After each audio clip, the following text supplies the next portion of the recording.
to get torn up. Prepare yourselves for the Vaping Militia.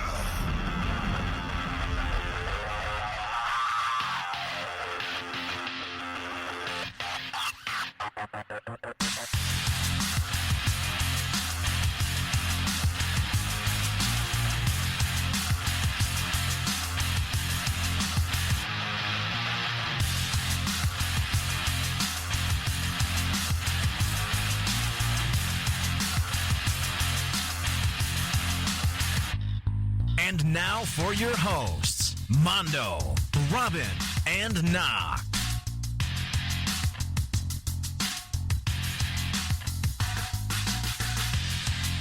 Welcome to the Vaping Militia Radio. I am your humble correspondent, Mondo.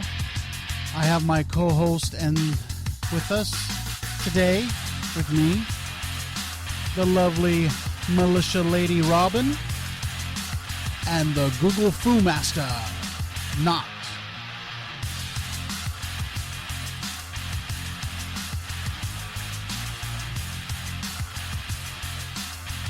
So, Robin, say hello to the folks out there. Hi, everybody. I waved. I can't help it. Yeah, you can't wave on radio. It just doesn't work. I am. And again, our Google Foo Master, Noct. What's up, guy? Lots of fun stuff. Hello, everybody. We are going to be talking about a new bill that's being introduced. It's against, well, not against, I want to say that's a harsh word, but they use a lot of harsh words in the commentary, which we are going to get to. But it's going about the nicotine and e-juice or e-liquids. So e-juice makers, take notice of this program and radio because we're going to be talking about you. So let's get started.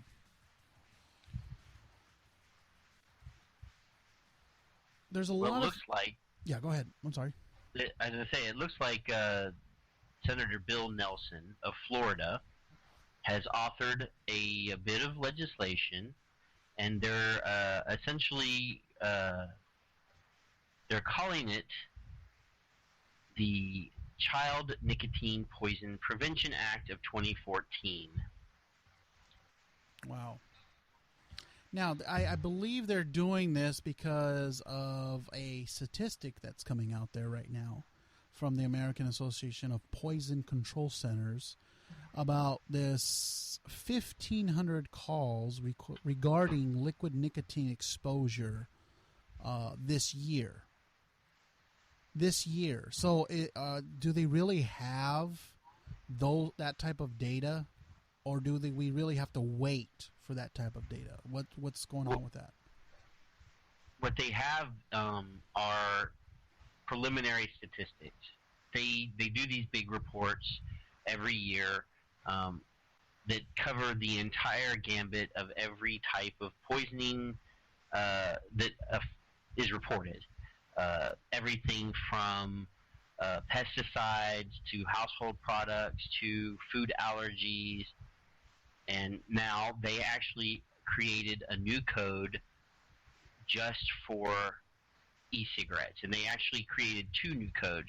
One would be for contact calls regarding cartridge-type atomizers, and one for e-cigarette, e-juice.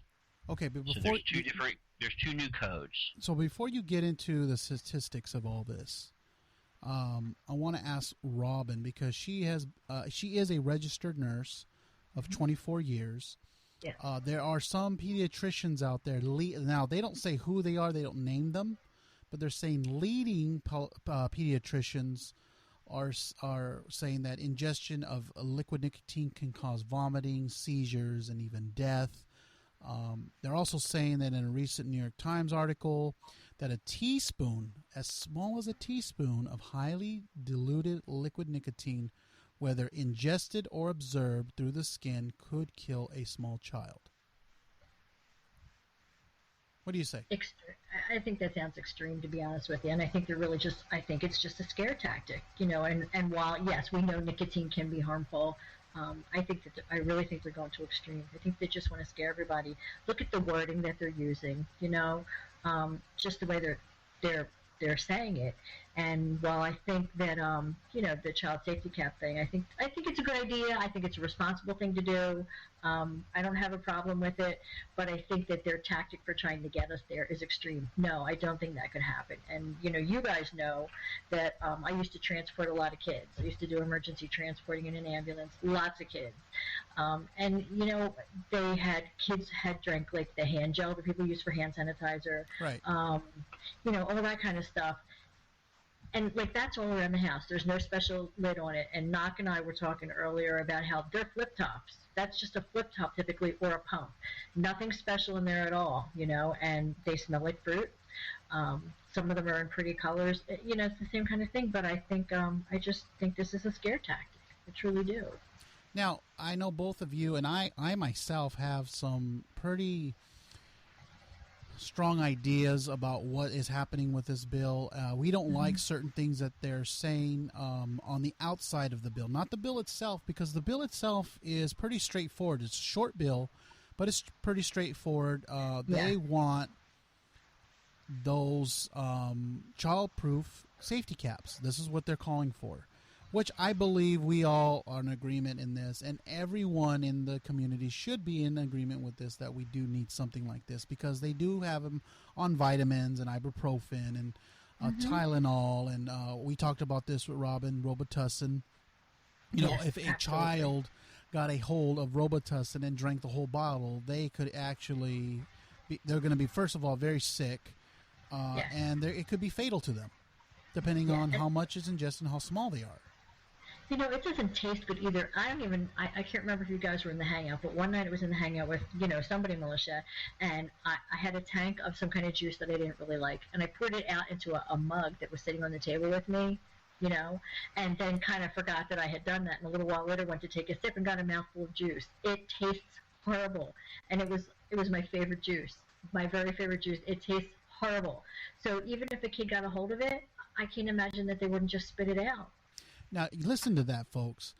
This is from a registered nurse who actually ingested what they're saying. Now, let me get this. There is a doctor out in California, Dr. Cottrell, that is saying that a teaspoon or a tablespoon of liquid nicotine could kill an adult. Right. Now, a registered nurse accidentally did probably take more than a tablespoon, and immediately, all of a sudden just spit it out because of the taste. Yeah. So it's not like when a child takes it. Now, this is different when you have a small child, because small childs, they don't have those reactive type, I don't even know what to say. What you said, that reaction of spitting it out that fast. But we do, and it's crazy that they would even claim that. And Dr. Oz also, in one of his shows, was talking about the electronic cigarette liquids, and that was also mentioned in there. But yeah, the Dr. Oz thing was kind of funny. We'll just touch on this real quick. Yeah. He had a vial of juice, of liquid. I'm not even going to say that it was e-juice. He had a bottle of liquid with a label on it that said nicotine. Yeah. Now, if that is a 100% undiluted nicotine, of course, that's way more toxic than the bottle of juice that you have that's diluted, and it has flavorings, and it has PG and VG added to it. So the scare tactics that they're using are not directed at the vapors. These are ways for them to misinform, to frighten people, and to get support for their legislation or their whatever plot or plan or agenda they have to do whatever it is that they're trying to do, because it's all very vague. You have all these senators, and this new legislation is authored by the same group of legislators that have been hounding the FDA for the last 6 or 8 months and screaming, we have to save the children. Right. So, of course, it's just responsible business tactics. If you are in an industry that you know is under fire, and they've been using this argument for a while, why wouldn't you voluntarily start selling your juice in tamper-evident or child-resistant packaging? Absolutely. Now, I want to ask both of you, and I'm gonna read a statement from our great Senator Dick Durbin, who we all know and love. I'm gonna read a statement, and then Robin, I'm gonna go to you. Okay. I want you to give me your reaction to this statement. And this is the statement, and I quote: "There is a word for the toxic candy-flavored liquids found in electronic cigarettes: poison. Protecting our nation's children from exposure to poison is a basic common sense, especially when it can have dangerous and fatal consequences like liquid nicotine." What is your reaction to that? I don't like the wording. First of all, I just don't like the wording, referring to it as poison. It's not poison. Anything in big doses can bother somebody or, maybe make them sick or whatever. I drank a mouthful. Truly I did. But it didn't make me sick.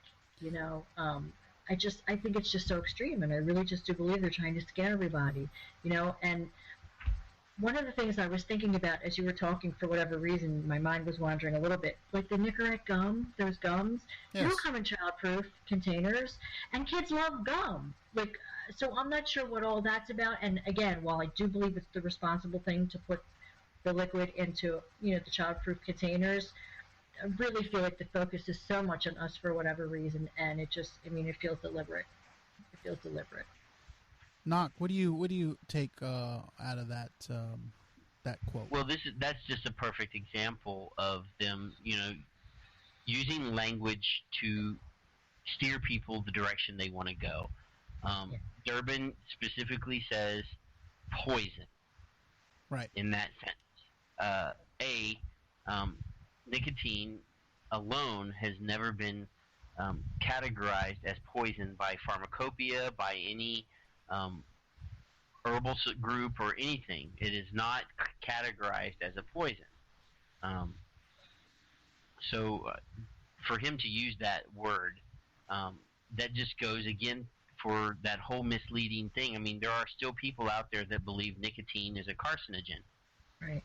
Right. Just because somebody in power somewhere said it's a poison or it causes cancer. It does not. So, I mean, for one thing, he's using those words to immediately strike fear. They all are using the word fatal in their sentences. Yes, I do see that. There has been one death caused by e-juice. And I don't really, know if e-juice is the word that we want to use, because juice, has a whole group of connotations that go with it. But, there's been one death, and it was an unfortunate incident where somebody didn't want to live anymore. He committed suicide, and he injected e-juice directly into his veins.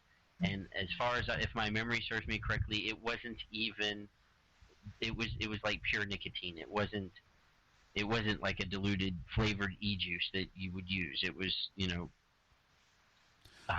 Nic, if my memory serves me correctly. Now, folks, what I want you to realize, and I want you to understand, is that myself, Noct, and Robin, we're not against child-proofing e-liquid bottles.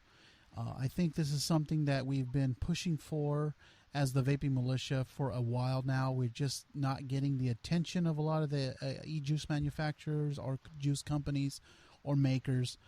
It's going to be now put on them to do it. But it's something that we've always pushed. So we're not against it, but we are against what we are against, like Dick Durbin and Senator Harkin and Senator Barbara Boxer and Senator Bennett and Schumer, and who was the other ones? Brown, Blumenthal, Pryor, on the wording and the propaganda in the media that their poisoned words are spewing out to the general public, because now we have the general public coming to us, and I've already had this happen to me, where you're ingesting poison. How can you ingest poison in that thing? You see, it's already setting into the minds of the general population, and that's even more ammunition against us. So we don't have a problem with childproof safety caps. We have a problem with their propaganda. Exactly. You know, like I said a while ago, it's just responsible business. You need to do everything that you can do to protect your business. And, you know, this is a simple and cheap solution. You know, put a responsible label on your packaging and put a childproof or tamper-evident packaging to, you know, make sure that, you know, your kids are safe, because it's not the government's job to parent your children. It's your job to parent your children. Yeah. I'm going to read another quote. I'm going to read another quote for both of you, okay? And I want to get I'm going to read these quotes to you, and I want to get your take on them. Now, Okay. Senator Mark Pryor, a Democrat from Arkansas, just want to say that out there. Look him up, people. Look him up, Mark Pryor, because the reason I want you to look him up, because I want somebody to find. I know our Google Foo Master, looked him up. I looked him up. I try to use the same tactics that Knock does, but he's really good at this. Yeah, that's his To thing. find out about this statement that he made. The statement is, I have been working with the industry on solutions and was hopeful they would step up on their own. However, we are seeing more and more children poisoned and even sent to the emergency room as a result of liquid nicotine. We can't afford to keep waiting. Required childproof packaging of these products is a common sense solution to keep our kids safe. I agree with the last statement. What I don't agree with is I've been working with the industry on solutions. So, Knocked, I'm going to you first. What have you found, anything, with Mark Pryor working with our industry? Well, I mean, you know for a fact that, you know, as a member of the Vaping Militia, nobody from his office has ever contacted us. Nobody has ever contacted CASA. I'm interested to find out if maybe he stepped into a local brick and mortar and mentioned to them, hey, what do you think about putting a childproof cap on your bottles? Because I have not found a single place on the internet where there's any report that he's reached out to the industry. And you would think that being a senator, and this is a hot topic issue, that he would have cameras and all the whole hoopla of him doing this somewhere in an article somewhere. But as Noct is saying, and you're saying now, you haven't found anything. No. You know, we tout that we are a self-regulating industry. And by and large, there are a lot of vendors that do what they can. They do everything that they can do to protect themselves, protect their business, and to try to protect the children. Right. But, you know, this guy's claiming that he's reached out to us. I can point him to a couple hundred vendors that have already done it. Right. Yeah, there are a lot of vendors out there that are doing this, Robin. They're doing this on their own. They don't say they're doing this. They don't put it out there in news medias and everything, but they're doing it. Right. But we're having a lot of them that are not doing it, and a lot of people that, a lot of companies that refuse to do it. Now, I don't know if it's cost related, but I think you are with me, Robin, on this, that we believe that childproof packaging is common sense, correct?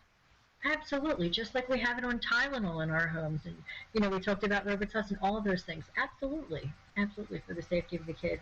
One thing I have to say about that statement that you just read, where it refers to the kids in the emergency rooms, it makes it sound like there's this widespread epidemic of kids, you know, who are being poisoned by nicotine in emergency rooms all over the country, and that is not the case.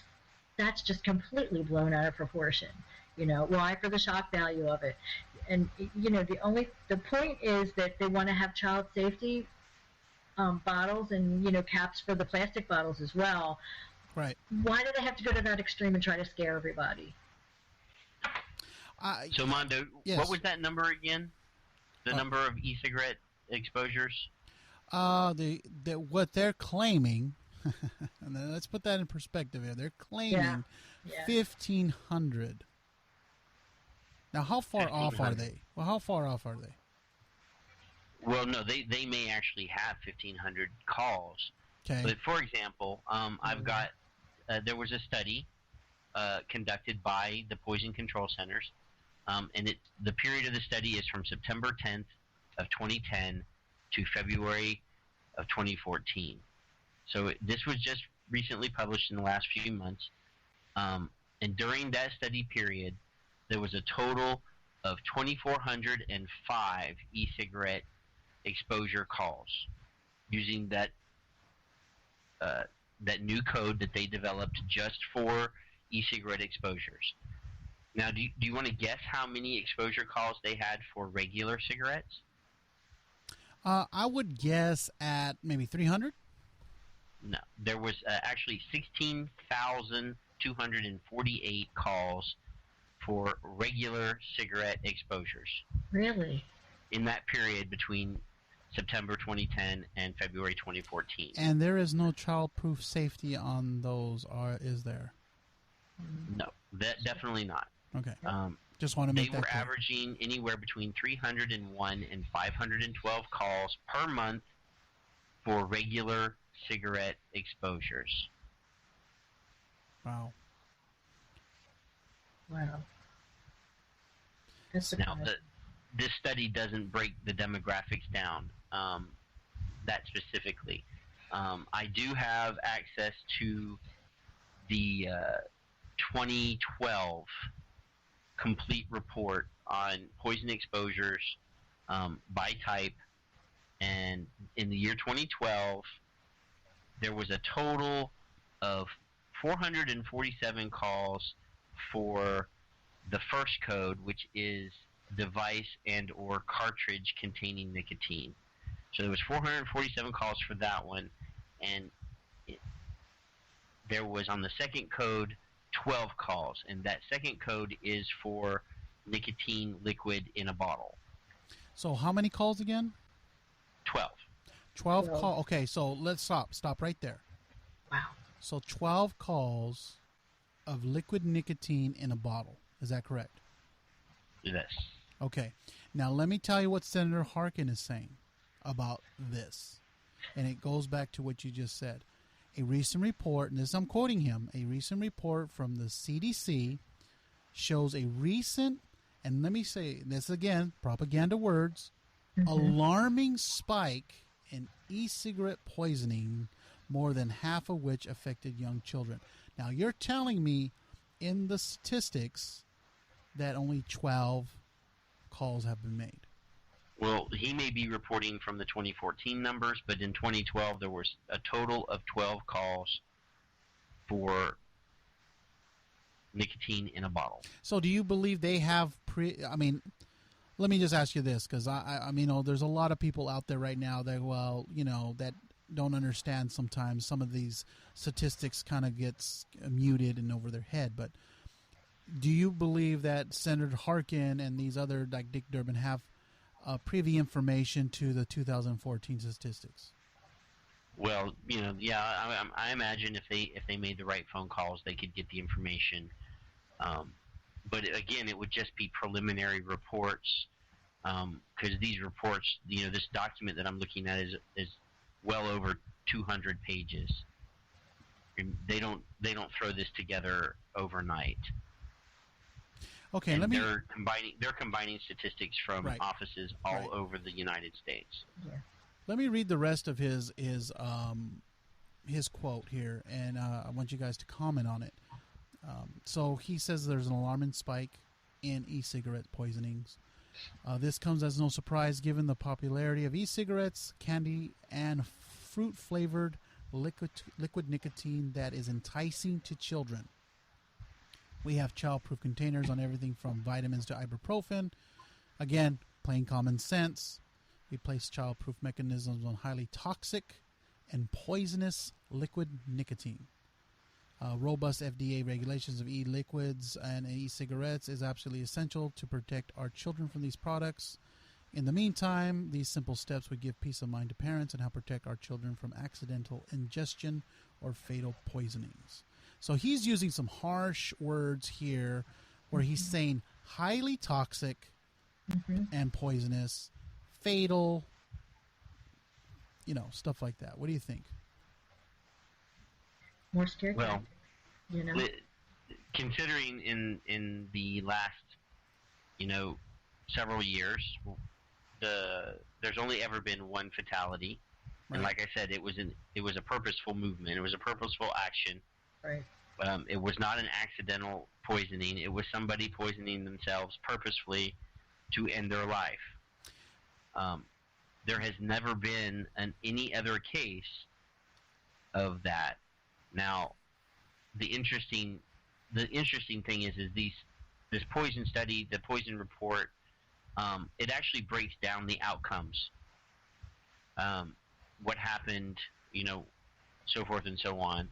And for the e-juice statistics, of the 12 that were reported in 2012, 2 of those required no medical intervention. 3 of those required minor medical intervention, and then 2 of those required moderate intervention. There is no major intervention listed for this statistic.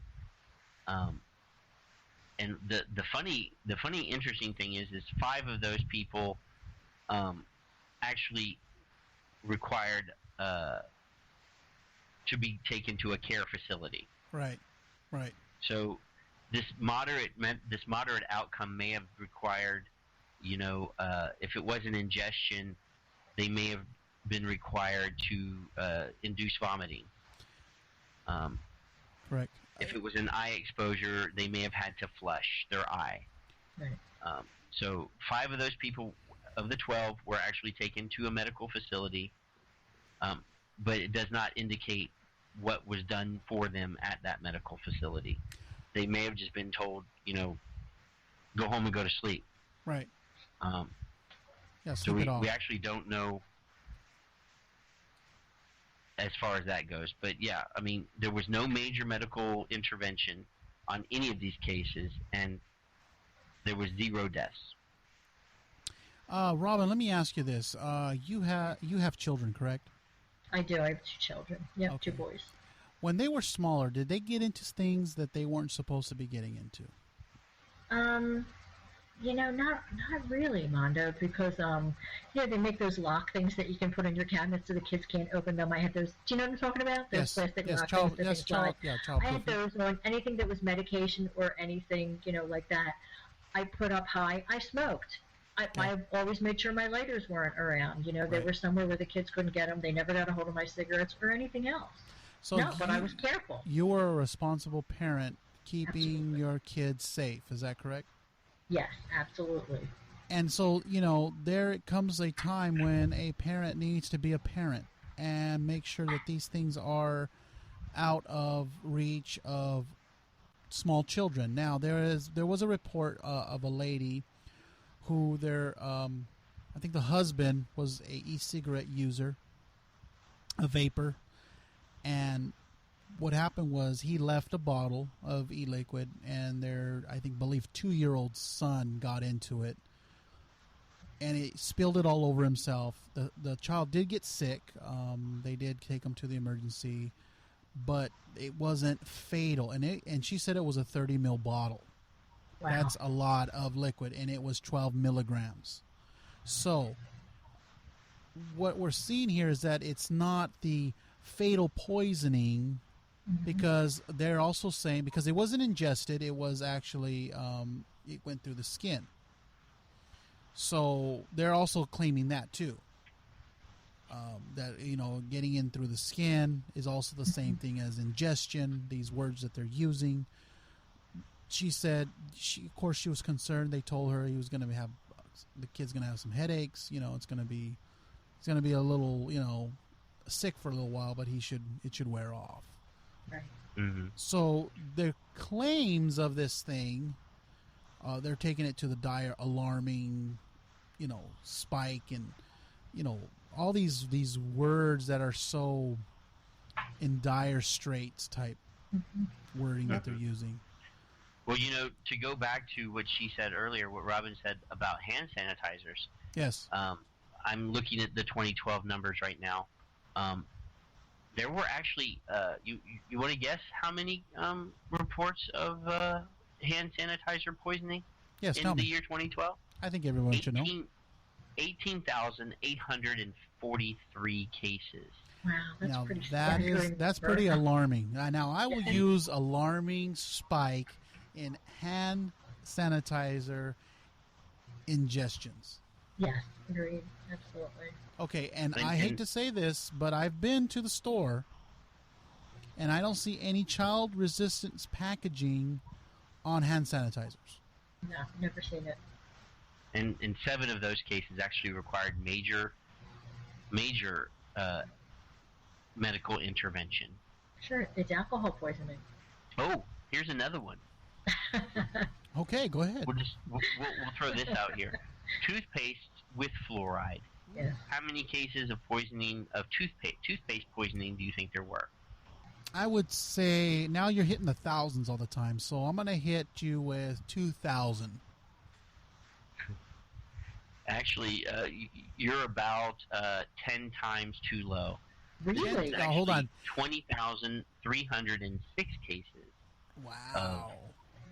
Toothpaste poisoning.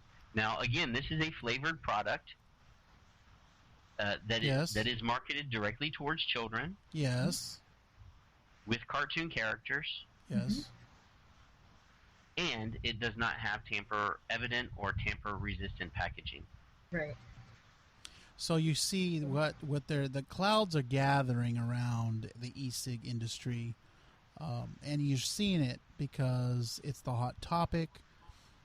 We're gonna the in depth. If you really go in depth, people look up Richard Blumenthal and Sherrod Brown, and Edward Markey and Jeff Merkley and Charles Schumer and Michael Bennett and Barbara Boxer and Dick Durbin. And really, if these are your senators, Barbara Boxer's my senator, which I've been trying to get her out for a long time. It has never happened. But really dig and see why they are doing these things, because where is the alarmist with toothpaste? Where's the alarmist with the hand sanitizer? It's money related. You believe you believe it's money related? Obviously. Okay. There's a really interesting website, and it's called OpenSecrets.org. And this website is dedicated to tracking the money. Just go to those websites and type in your representatives. Type in any of these representatives, and you'll see who donated to them for their re-election campaigns, where the money came from, and really, just kind of pull it apart. Now, if you look on this, it's kind of funny because sometimes it'll be the name of a law firm. But then if you go and look at that law firm, you can see where their funding comes from. And really look at it, because a lot of these lobbyists and law firms represent big pharma, represent other organizations that have ulterior motives against vaping. Now, let me tell you something about the Vaping Militia Radio. This is going to be a different type of radio show. I don't think I mentioned that at the beginning. We are going to go in depth, like Noct is saying, and find out and look at the money trails, because this is why we are being hit so hard. There was an article out today, and I'm not going to touch on it. I'm just going to briefly say about the tobacco bonds and how the investors are worried. If you want to read that article, go to thevapingmilitia.org. It's right on the front page. You can read that article. But it is showing how the money trail is, where it's going, the flow, the river of money, and why some of these senators, states, are pushing so hard against us. So I just want to just put that out there, right? So I think we should discuss responsible business practices. Okay. Before in we do that, conjunction with what we're talking about. yes, I believe we do, because it's not only us as an e-cig industry or vaping industry. Now, a lot of people don't like e-cigarette name. A lot of people don't like the vaping name because it is synonymous with two things. Vaping was, before we started, was synonymous with the herb side, and of course cigarette. We don't like the word cigarette, but we have to live with it, guys. Everyone, we have to live with it. This is what we have. This is what we're going to work with, and let's just take it on and just be done with it. So I don't want, I know people don't like the name, but we have to embrace something, because I don't know what to call ourselves anymore. But I want to read one more statistic before we go into that.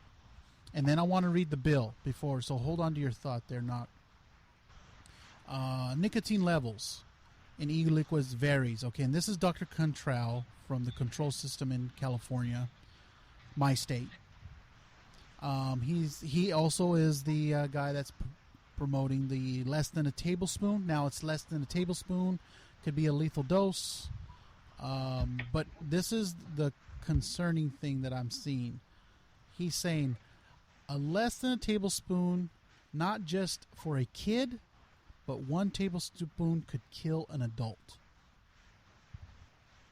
Robin, do you think he's far-reaching here? Absolutely. I had at least that much in my mouth. And I had, to tell you the truth, I had a little headache for about maybe a half an hour, and after that I was fine. You can overnick. Now, we all of us as vapors have overnicked at some point, because we're trying new juices out. Some people are dripping. Some people are chain vapors. So we've all know the symptoms of what nicotine can do: the headache, your stomach feels queasy, and we tell you just start drinking a lot of water, stop vaping, and it goes away within an hour, and you're done, and you're on to your vaping again. But the bill. Now, let's talk about the bill. The bill, again, is small. There is one thing in here that they did put in, and it's just one thing I want to touch on, and then we'll go on to packaging and juice makers and all that. So the one thing I want to say about the bill is they put a saving clause in there, and I'll read it. It says, "Nothing in this section shall be construed to limit or diminish the authority of the Food and Drug Administration to regulate, manufacture, marketing, sale, or distribution of liquid nicotine containers, electronic cigarettes, or similar products that contain or dispense liquid nicotine." So they are referring to, first of all, the Poison Prevention Act of 1970, and then they have a saving clause that if anything that comes from the food and the FDA could override what they have in this bill. Am I reading that correct there, Knock? Yes, you are. Okay. So now on to the second topic that we want to talk about. And Knock, I'll go ahead and give that to you. Go ahead and start that off. Well, a few weeks ago there was a really big event up in the Northeast, I think it was near Boston, up in Massachusetts, and one of the very well-respected members of the advocacy community found a vendor, and he posted pictures of it on his Facebook and called them out. And this vendor named themselves Juicy E-Juice. Wow. And the point of contention is that there's a product, and it's an actual fruit juice, and it's marketed to children. It's called Juicy Juice. Now, Yes. the packaging that this vendor decided to use for their product, if not an exact replica, is a very, very similar facsimile to the actual product. And Right. this is the part where we talk about responsible business practices and the future of the industry. We've already had the help committee meetings and the hearings where they grilled Ms. Zeller about the FDA deeming, and basically called them out about not putting any sort of restrictions on advertisements and marketing. I mean, they specifically left those areas open for now.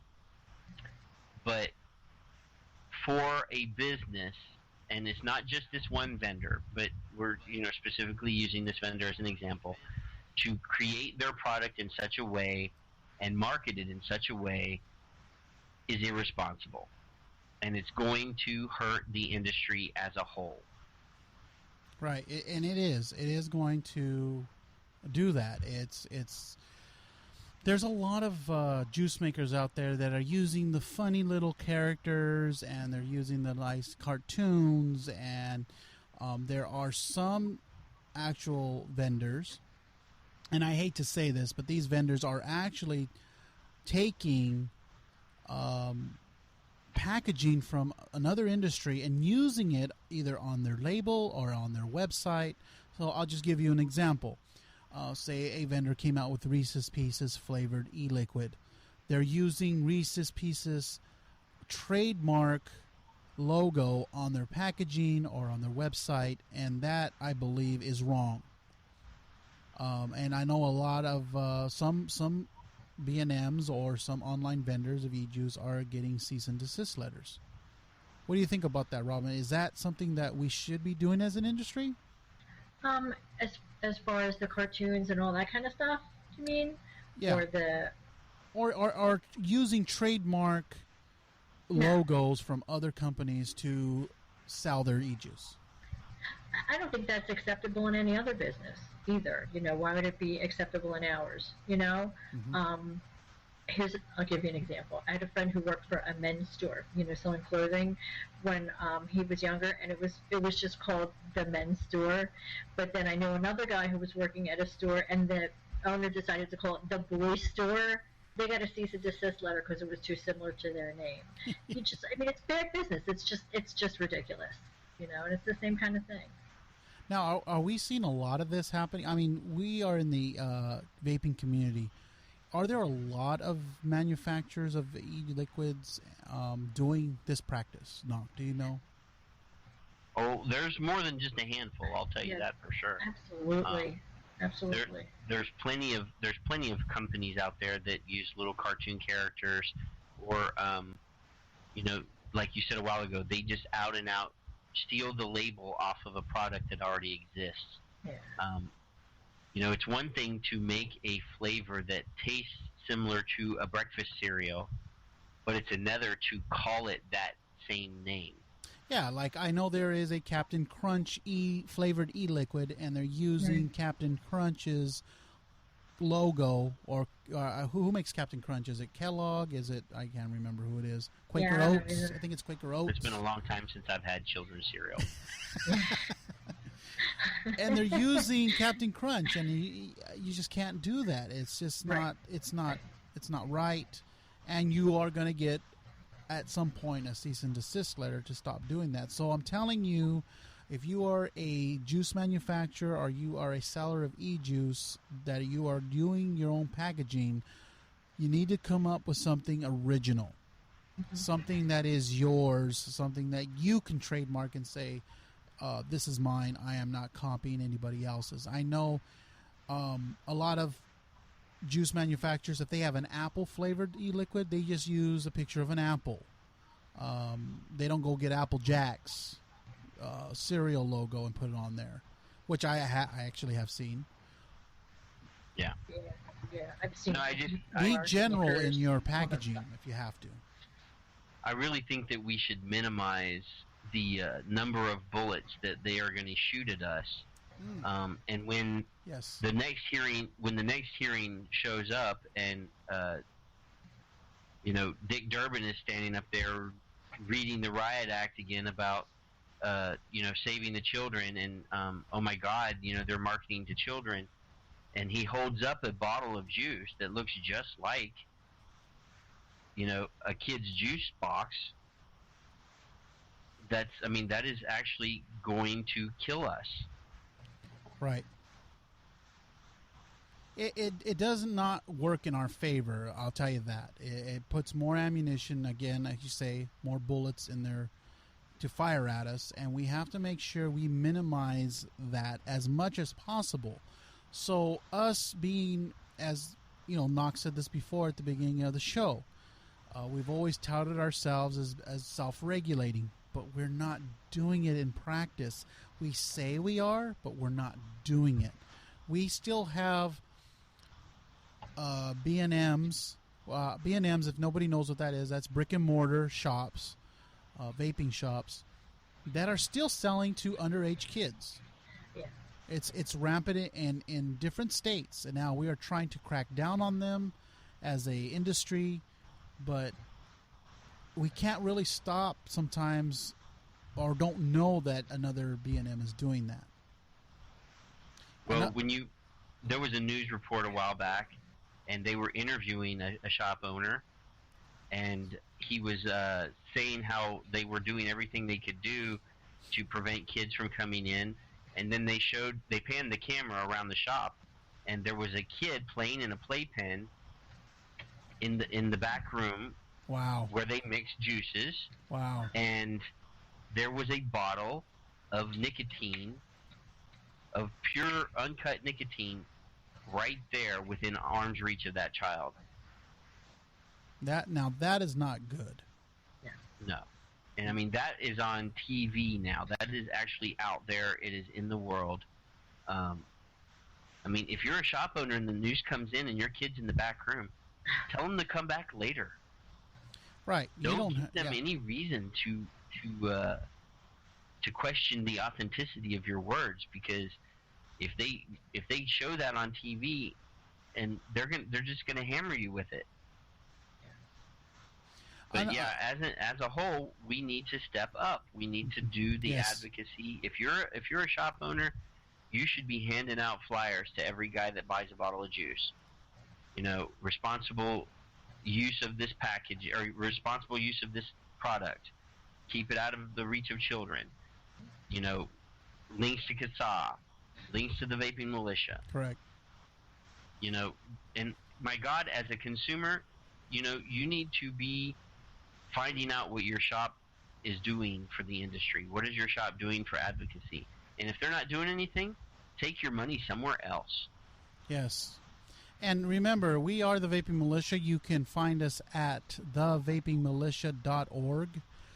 There you're going to find a lot of articles, a lot of call to actions, things that are happening in your city, in your state that you need to get involved with. If you've never heard of us, this is who we are. We are an activist group that is putting ourselves out there. We're kind of brash. We're kind of... We really put it in your face because we have to. There are a lot of laws coming down on us that are just hitting us left and right, and we feel like we're punch drunk right now because they're just hitting us fast and furious. But we are also fighting back. We are fighting back in different states and different localities and cities, and we are doing some damage. Now, with FDA coming down and with now this new bill coming in, and you got to remember these senators that are introducing this bill, go look them up. They're not going to stop. This is only one step. The next step is they're going to get them to ban the flavors, and they're going to get them to do this. Who knows what they're going to do next?